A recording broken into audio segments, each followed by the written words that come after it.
Bonjour, prenez soin de vous-même et des autres. Nous allons corriger la deuxième série d'arithmétique, mais avant de le faire, je vais revenir sur une petite question de la série 1, exercice 4, deuxième question, petit d. On a montré que A-1 et A plus 1 sont divisibles par 2 et seulement l'un d'eux est divisible par 4. Et on a voulu démontrer que A plus 1 et A moins 1 sur 2 sont premiers entre eux. On avait supposé que A moins 1 est divisible par 4, par 2 et non pas par 4. Pour cela, on avait la combinaison A plus 1 moins 2, A moins 1 sur 2 égale à 2. A moins 1 sur 2 étant un entier parce qu'il est divisible, A moins 1 est divisible par 2. Et donc si D divise A plus 1 et D divise A moins 1 sur 2, implique que D divise 2. Et D est impair. Parce que A moins 1 sur 2 est impair. Donc D est impair. Ce qui veut dire que D égale à 1. Et donc A plus 1, moins 2 fois A moins 1 sur 2 sont premiers entre eux. Voilà en ce qui concerne cette question. Maintenant, pour la série 2, exercice 1. On nous a demandé de démontrer que si A et C sont premiers entre eux, alors le plus grand diviseur commun de AB et C égale au plus grand diviseur commun de B et C. Pour cela, A et C sont premiers entre eux. Donc il existe UV dans Z au carré tel que AU plus CV égale à 1. Multiplions par B, on obtiendra ABU plus CBV est égal à B. Et notons BV est égal à V1 appartenant à Z. Et nous obtenons ABU plus CV est égal à B. Et donc si D divise AB et D divise C, cela veut dire que D divise B et D divise C. Donc le plus grand diviseur commun de AB et C divise le plus grand diviseur commun de B et C. La réciproque étant évidente, parce que si D divise B et D divise C, implique que D divise AB, parce que AB est un multiple de B, et D divise C, cela veut dire que D divise le plus grand diviseur commun de AB et C. Et donc, le plus grand diviseur commun de B et C divise le plus grand diviseur commun de AB et C. Donc, de 1 et 2, on déduit que le plus grand diviseur commun de AB et C est le même que celui de B et C. Pour la deuxième question, on nous demande de montrer que voilà, B c'est n carré plus n moins 3 et C égale 5n plus 8. On nous demande de démontrer que le plus grand diviseur commun de B et C est celui de n plus 22 et 51. Remarquez, si nous prenons A égale à 5, on a 5n plus 8 est congru à 3 modulo 5. Et donc 5 ne divise pas 5. Et puisque 5 est premier, alors on aura 5 est premier avec C. Et donc le plus grand diviseur commun de B et C, c'est le plus grand diviseur commun de 5B et C, du moment d'après la première question,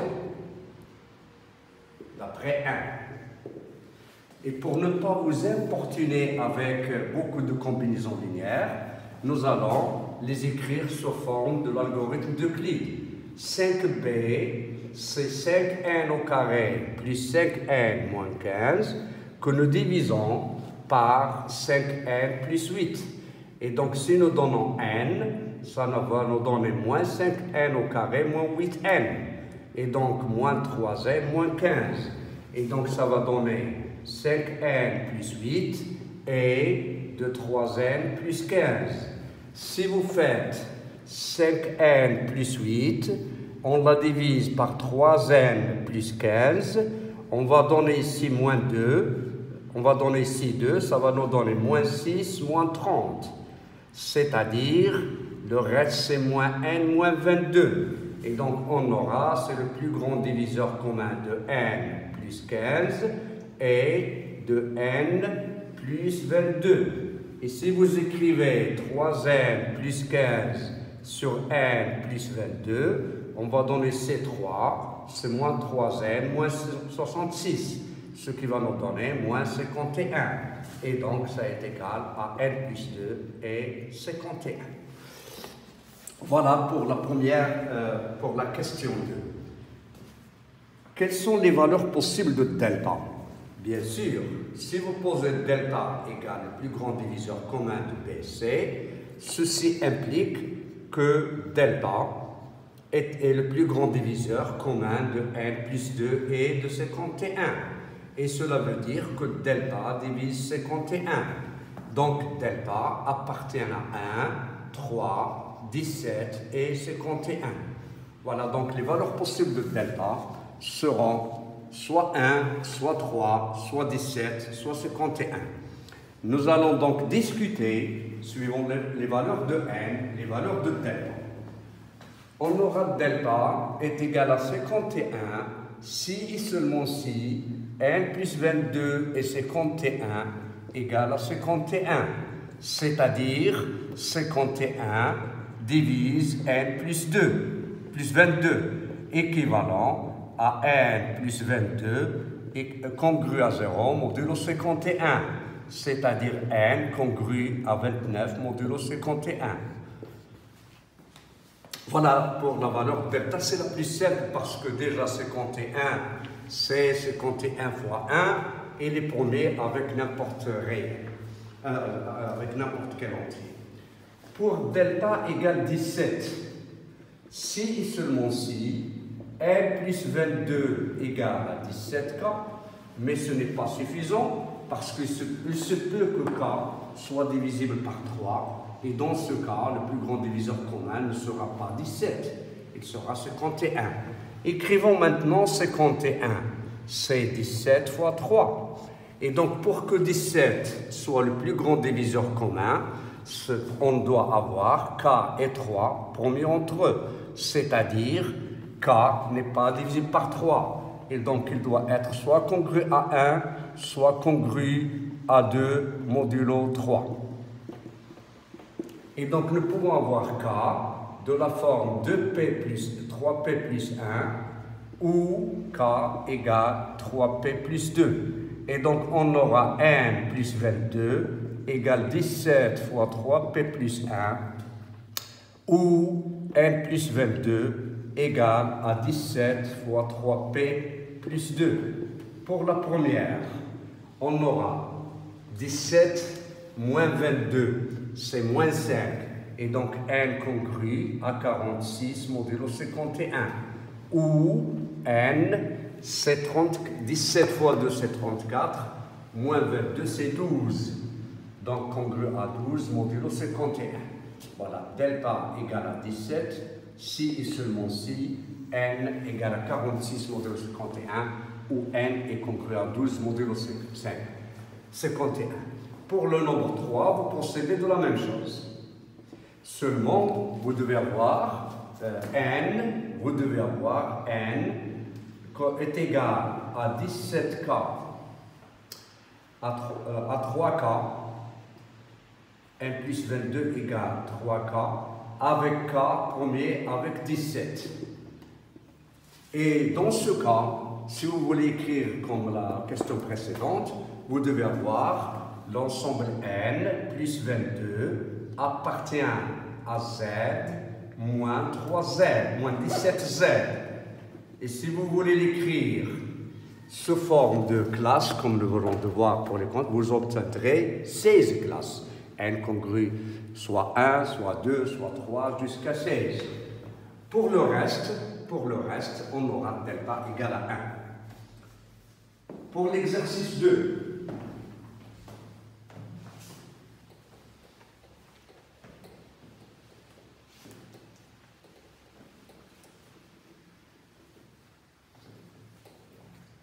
on nous a demandé de résoudre dans z au carré l'équation 17x moins 7y égale à 1. La présentation de cette série et les exercices ont été choisis de telle sorte que vous ayez l'occasion d'utiliser le maximum des propriétés de cours. Ici, pas la peine de faire l'algorithme d'Euclide parce que la solution particulière, comme vous le voyez, 17 fois moins 2, moins 7 fois moins 5 est égal à 1. Et donc on aura 17 facteurs de x plus 2 égal à 7 facteurs de y plus 5. Et donc 17 divise 7 fois y plus 5, mais 17 et 7 sont promis entre eux, c'est-à-dire 17 divise y plus 5. Et donc, il n'existe qu'à dans z, tel que y plus 5 est égal à 17k. Et si vous le remplacez dans l'étoile, en remplaçant dans l'étoile, on obtiendra x plus 2 est égal à 7k. Réciproquement, si vous faites 17 fois 7k moins 2, moins 7 fois 17k moins 5, nous obtenons moins 17 fois moins 2, moins 7 fois moins 5, qui est la solution particulière égale à 1. Et donc l'ensemble de solutions serait l'ensemble 7k moins 2, 17k moins 5, avec k appartenant à z. Pour la deuxième question, on aura x congrue à 2 modulo 7, 17, et x congrue à moins 2 modulo 17, modulo 7, équivalent à x est égal 17k plus 2. Et nous remplaçons dans la deuxième congruence. On aura 17k plus 2 égale à 7h moins 2. C'est-à-dire, on aura x égale 17k plus 2 et 17k moins 7h est égal à moins 4. Puisque la solution particulière c'est moins 2 moins 5, alors on aura 8, 20 et solution particulière de cette équation. Et donc, on aura x égale à 17k plus 2, mais ici le k, il joue le rôle de x, c'est-à-dire, ça va donner 7k, k égale de cette forme-là, c'est-à-dire est égal à 7p plus 8. Au lieu de moins 2, nous ajoutons la solution particulière, ce qui va nous donner x égale à 17 fois 7p plus 8 plus 2, c'est-à-dire x est égal à 119p, alors 80 plus 56, c'est 138 je pense. 17 fois 8, 8 fois 7 c'est 56, 8 fois 1 c'est 5, c'est 38, c'est 138. Si vous retranchez 119, vous obtiendrez x congru à 19 modulo 119. L'autre équation,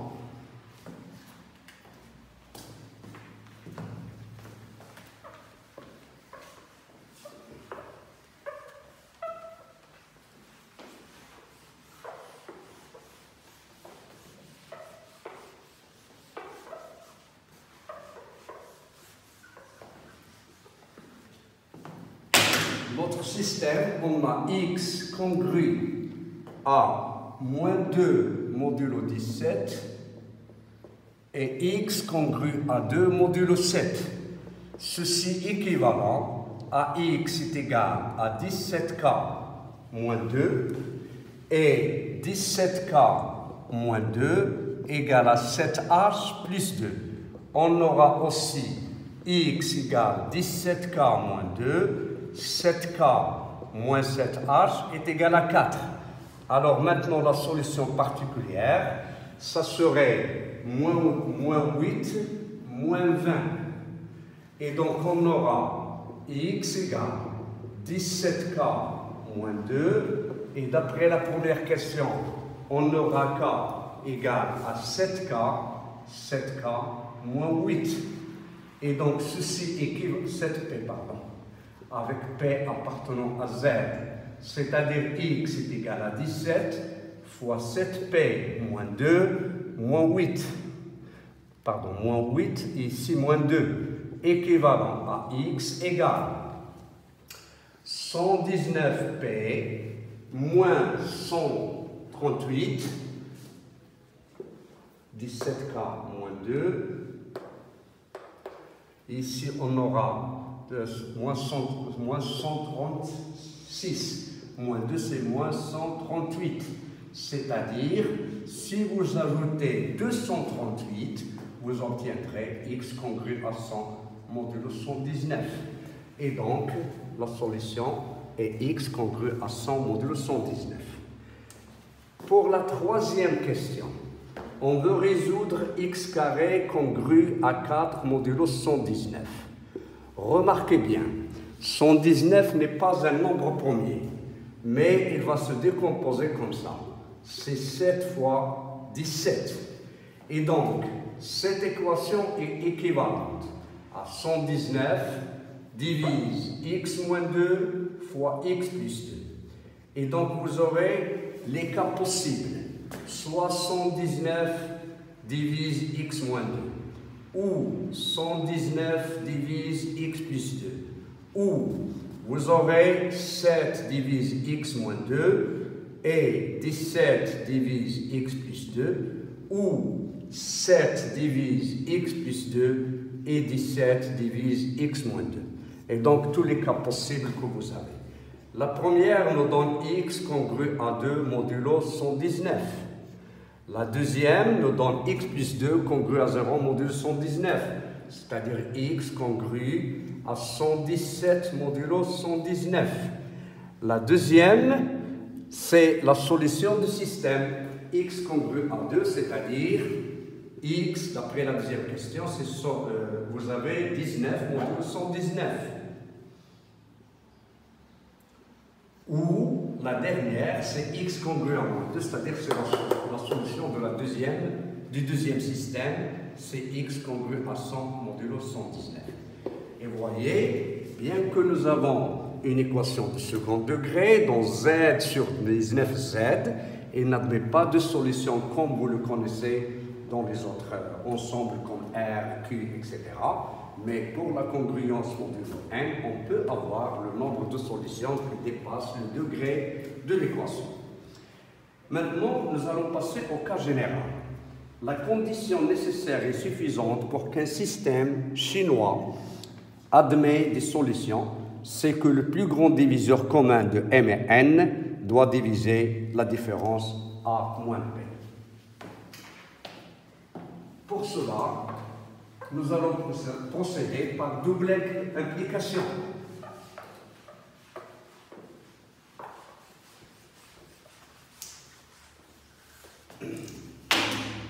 Supposons que vous avez x congru à A modulo M, et x congru à B modulo N. On veut démontrer que S est différent de l'ensemble vide si et seulement si le plus grand diviseur commun de M et N divise B-. Et donc c'est une condition nécessaire et suffisante, c'est-à-dire lorsque vous voulez chercher les solutions d'un système chez moi, il faut tout d'abord vérifier que le plus grand diviseur commun de M et N divise B-A. Dans le cas précédent, cette condition est déjà vérifiée parce que le plus grand diviseur commun de 7 et 17 c'est 1, et donc il divise 4. Maintenant, nous allons procéder de la façon suivante. Supposons que S différent de l'ensemble vide. Alors, ceci implique, il existe x0 appartenant à Z, tel que x congru à x0 modulo M, et donc x congru à, x0 congru à A modulo M, x0 congru à B modulo N. Donc cela veut dire il existe K et H appartenant à Z au carré, tel que x0 est égal à A plus MK, y0 est égal à B plus NK. Et donc, x0 plus MK est égal à NH, est égal à B, A plus MK est égal à B plus NH. Et donc, B moins A est égal à MK moins NH. Et d'où, si D est le plus grand diviseur commun de M et N, alors D divise la combinaison linéaire MK moins NH. Cela veut dire que D divise B moins. Réciproquement, supposons que D est égal le plus grand diviseur commun de M et N divise B moins A. Et nous devons démontrer qu'il existe au moins une solution pour le système. Tout d'abord, il existe P appartenant à Z, tel que P moins A égale à PD. Normalement, M et N est égal à D. Cela implique que, ça c'est une propriété de cours, il existe UV appartenant à Z au carré, tel que MI plus NV est égal à D.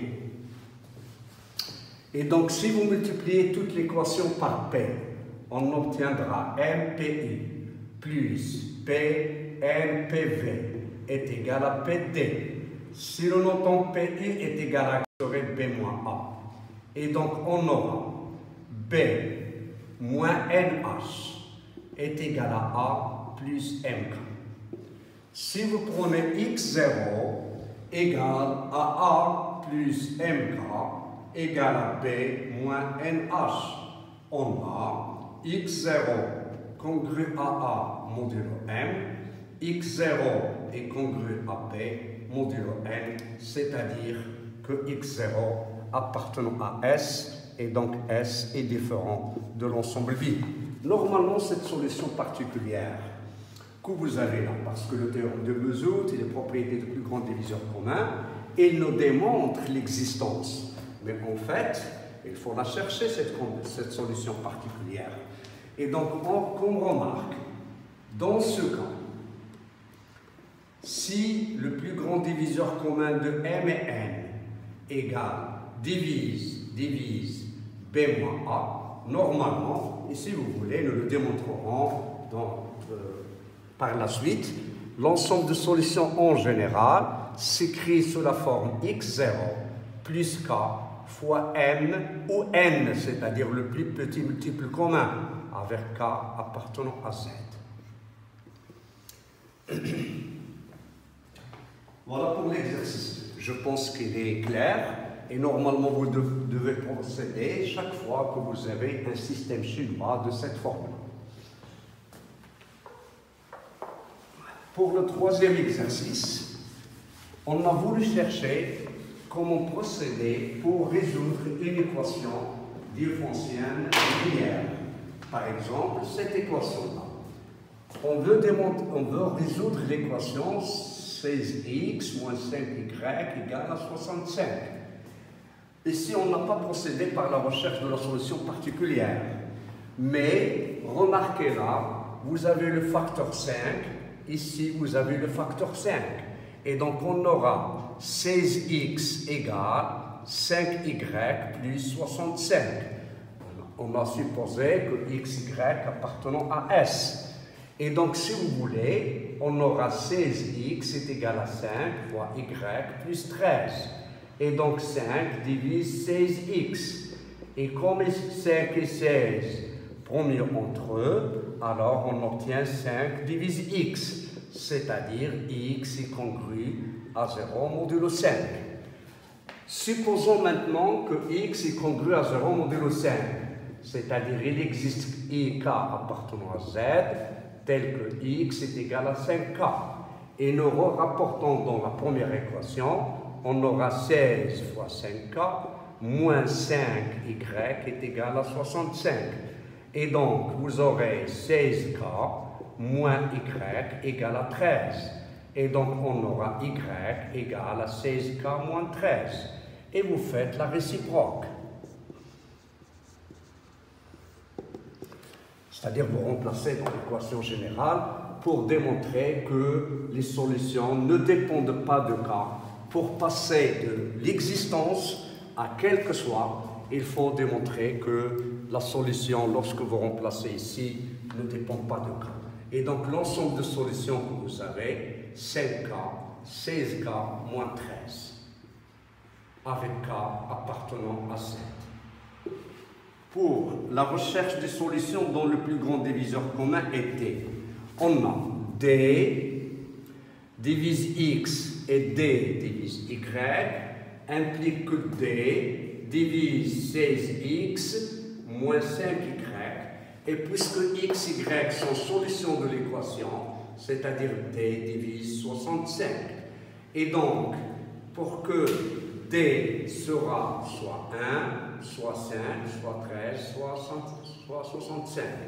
Et pour que d est égal à 5, alors vous procédez comme nous l'avons fait dans l'exercice 1. Vous faites la même méthode et s'il y a des remarques, vous me les faites savoir.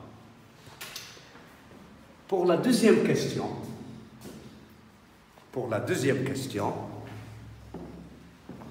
on veut voir une application, comment ça nous aide, ces équations différentielles, à répondre à d'autres questions. Vous avez par exemple le nombre n est écrit avec les chiffres A, B, C, et R de n s'écrit avec les chiffres C, B, A, avec A et C différents de 0, c'est-à-dire le chiffre de centaine de n et le chiffre de centaine de R de n ne sont pas nuls. On veut démontrer que si nous avons la relation R de n égale à 4n moins 9, équivalent à dire que C plus que A plus 10b plus 100a. Ça, c'est le chiffre des unités, des dizaines et des centaines.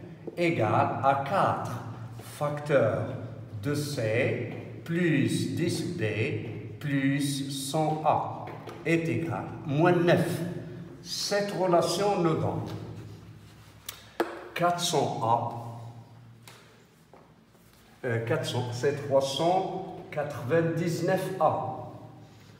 Ici, vous avez 100. Et là, vous avez plus 30b égale, ici vous avez 96c plus 9.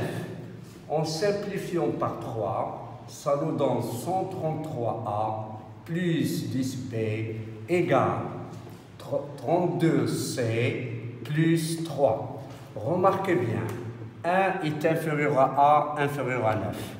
C est supérieur ou égal à 1, inférieur ou égal à 9.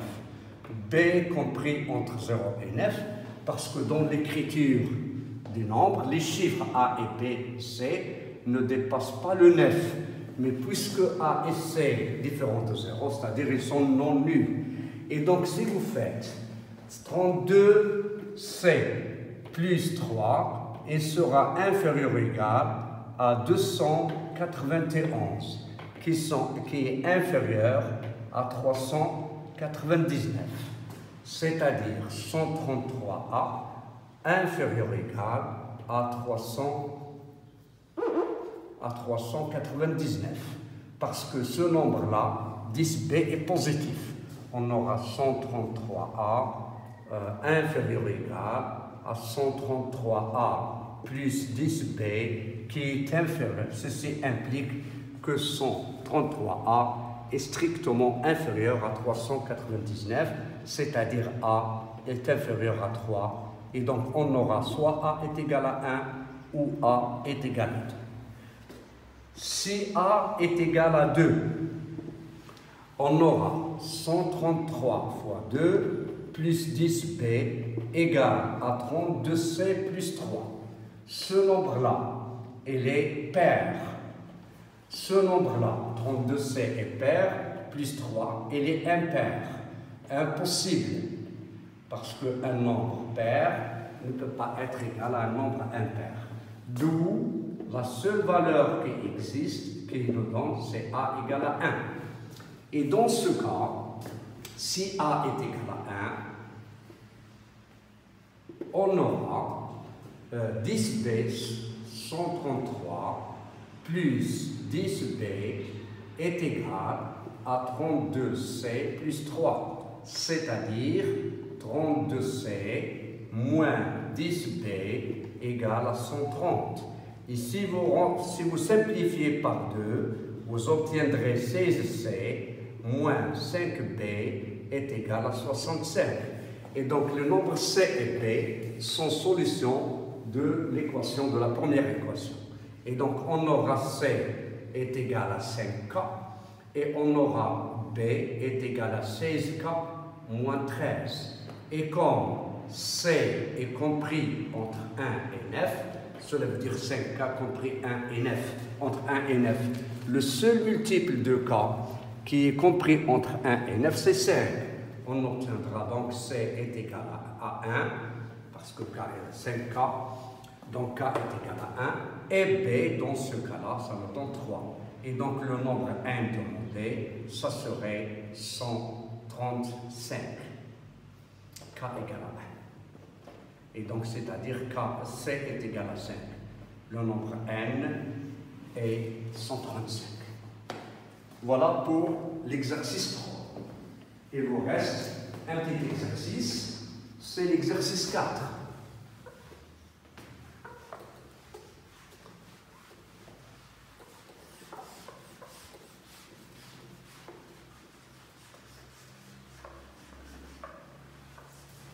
Alors, pour l'exercice 4, nous avons équation dont n, a supérieur à b, et qui vérifie a plus b est égal à a moins b au carré. Nous voulons chercher à caractériser les éléments qui vérifient cette condition et leur plus grand diviseur commun. On a posé delta, c'est le plus grand diviseur commun de a et b. Pour la première question, on nous demande de démontrer que delta divise a moins b, que a moins b divise 2a et a moins b divise 2b. Delta étant le plus grand diviseur commun de a et b. Automatiquement, delta divise a, delta divise b, ceci veut dire que delta divise la différence. La même chose, vous avez a moins b divise a plus b d'après cette relation. Et vous avez aussi a moins b divise lui-même. C'est-à-dire, a moins b, il va diviser la somme, qui est égale à 2a, et en même temps, a moins b divise la différence. A moins b divise 2b. Ici, c'est la somme, et si c'est la différence. Pour la deuxième question, on a supposé que A et B de parité différente. A et B de parité différente.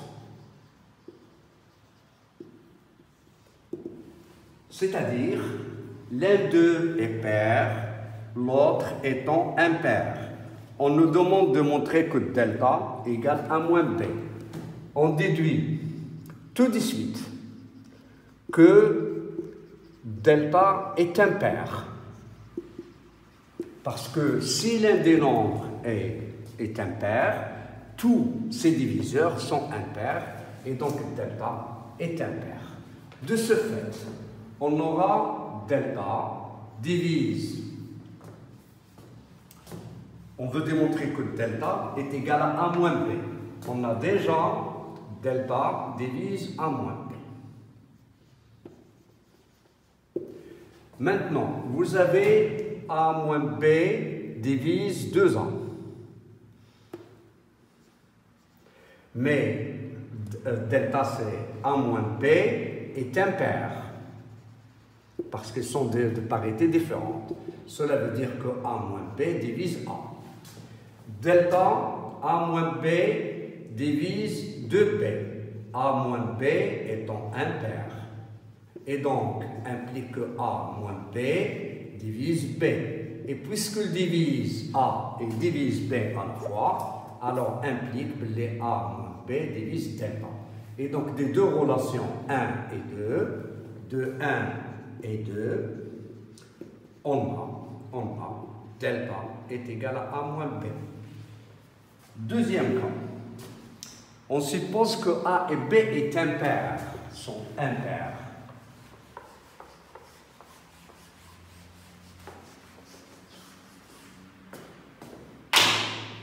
Puisque A et B sont impairs, alors delta aussi est impair. Et nous avons delta divise A moins B. Cela veut dire que delta divise 2 fois A moins B sur 2. A moins B sur 2 appartient à Z, parce que, et ici appartient à N, parce que A est supérieur à B. Du moment que A et B sont impairs, leurs différences et leurs sommes sont des nombres pairs. Et donc, puisque delta est premier avec 2, on aura delta divise A moins B sur 2. Réciproquement, vous avez A moins B divise 2A. Cela veut dire que A moins B sur 2 divise A, parce que 2A est égal à A moins B fois K. Et donc 2A est égal à A moins B fois 2K. C'est-à-dire A est égal à A moins B sur 2 fois K. Et de même, A moins B divise 2B, cela veut dire que A moins B sur 2 divise B, et donc A moins B sur 2 divise delta. D'où, dans ce cas, delta n'est autre que A moins B sur 2. Pour la dernière question, on suppose que A et B sont pairs. Alors dans ce cas, delta aussi est pair. On aura 2 divise delta. C'est à titre de remarque tout simplement. Mais le plus important, c'est que dans la décomposition de A, on produit deux facteurs premiers. Et celui de B, on aura le facteur 2 avec un exposant K. Et B avec un exposant L. Alors c'est pour cela on va noter A égale à 2 à la puissance K fois alpha, avec alpha et 2 sont promis entre eux. C'est-à-dire on a rassemblé tous les facteurs 2 pour obtenir K fois. Et ici on aura B égale 2 à la puissance L fois bêta, avec bêta et 2 promis entre eux. C'est-à-dire la même chose. On nous demande de démontrer que K est égal à L. Alors, supposons que K est différent de L. Pour fixer les idées, on peut supposer par exemple que K est supérieur strictement à L. Et vous faites de même si vous supposez que K est strictement inférieur à L.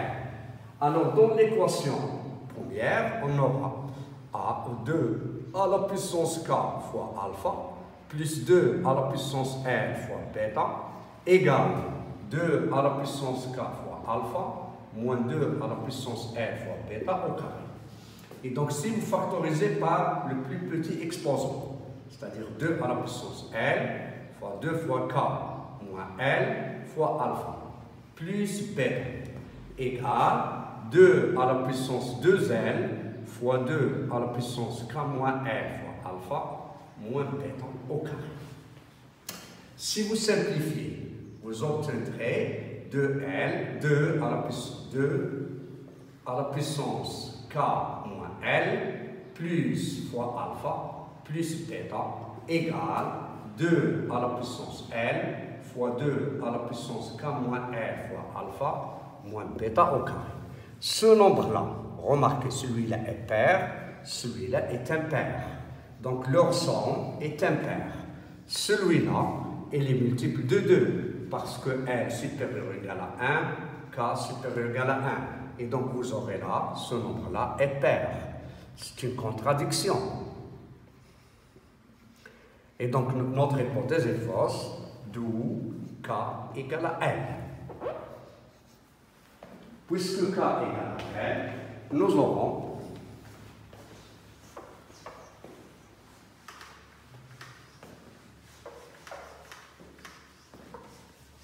delta est le plus grand diviseur commun de A et B. Notons maintenant delta 1, c'est le plus grand diviseur commun de alpha et bêta. Et donc vous avez delta, c'est le plus grand diviseur commun de 2L alpha et 2L bêta. 2 à la puissance L étant un facteur commun. Donc 2L alpha et bêta. C'est-à-dire on aura 2 à la puissance L fois delta 1. Donc nous allons raisonner sur le delta 1. On a alpha fois 2 à la puissance L plus bêta fois 2 à la puissance L égale alpha fois 2 à la puissance L moins bêta fois 2 à la puissance L. Alpha et bêta étant impairs. Et donc, en simplifiant, nous aurons alpha plus bêta est égal à 2 à la puissance L fois alpha moins bêta. Et nous allons procéder comme nous l'avons fait dans la première question. On a alpha moins bêta divise alpha plus bêta.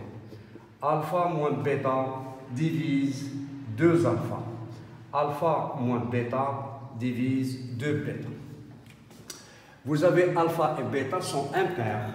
Et donc nous aurons alpha moins bêta sur 2 divise alpha. Alpha moins bêta sur 2 divise bêta. Cela veut dire alpha moins bêta sur 2 divise delta 1. On a delta 1 divise alpha moins bêta. C'est-à-dire delta 1 divise 2 fois alpha moins bêta sur 2. Parce que alpha moins bêta est pair, du moment que les deux nombres sont de même parité étant impairs, c'est-à-dire que delta 1 divise alpha moins bêta sur 2. Donc, delta 1 est égal à alpha moins bêta sur 2. Et donc, 2 à la puissance L fois delta 1 est égal à 2 à la puissance L fois alpha moins 2 à la puissance L fois bêta sur 2, c'est-à-dire delta est égal à A moins B sur 2 et le problème est terminé. Je vous encourage à refaire ces exercices de vous-même. Et si vous avez un problème, vous pouvez voir les résultats de la correction. Sinon, vous me le faites savoir. Merci et bon courage. Et je vous encourage surtout à ne pas lâcher. Et merci.